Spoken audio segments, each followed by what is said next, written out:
Another thing that organisms require would be an energy source. So not only do they need a place to live, they also need a source of energy. And that energy source is sugar. So like we talked about when we talked about carbohydrates, sugar is the main energy source, and the type of sugar is mostly glucose, which you get from eating. So there's two ways that organisms can get energy. They can either make the energy themselves, or they can get energy from an outside source. So something that makes its own energy source would be what we call an autotroph. So an autotroph is able to make their own sugar, and they're called autotrophs because auto means self, troph is nourishment, so they are self-nourishers. They're able to make their own sugar. The types of things that are autotrophs would be plants and then some bacteria. So plants do the process of photosynthesis and are able to make their own sugar and with energy that they get from the sun. So they can make their own. Heterotrophs are things that cannot make their own sugar. They actually require an outside energy source. They can't make it themselves. So we call them heterotrophs because hetero means different, troph is nourishment. So they are different nourishers. They get their energy from a different source. So autotrophs would be things like animals. So you have autotrophs, which make their own, like plants, and then heterotrophs, which get their energy from somewhere else, like animals. Just a brief review of photosynthesis and then also cellular respiration. Hopefully you remember some of this from freshman biology.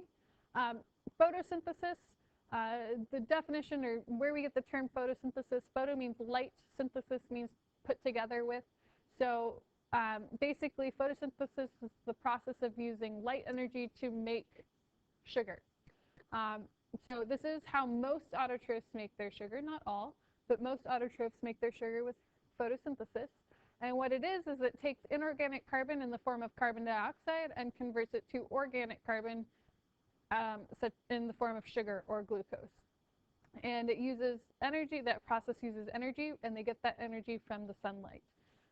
Types of things that can do this process of photosynthesis are things that have chlorophyll, which is the green pigment that makes plants look green. And that's actually the pigment that captures the energy from the sun in order to power the reaction of photosynthesis. So the types of things that will have this chlorophyll would be all green plants and then some bacteria as well. Okay, so here's a picture just to kind of help you see it. So you have your 6 carbon dioxide molecules over here on the left. It takes 6 carbon dioxide molecules plus 6 water, and then you can see the sunlight getting captured by the chlorophyll, and then it produces glucose and oxygen. And then down here at the bottom, you can see the actual chemical formula for it. Cellular respiration. Cellular respiration is the burning of sugar to make energy.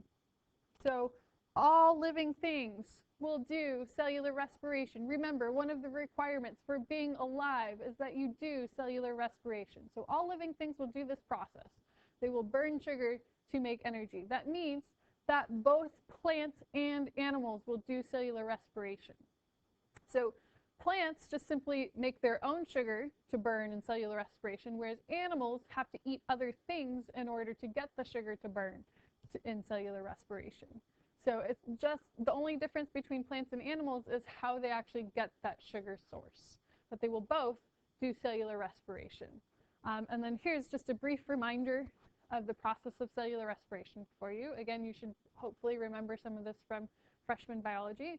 But you can see you take glucose and oxygen and burn it to make 6 carbon dioxide and 6 water plus energy.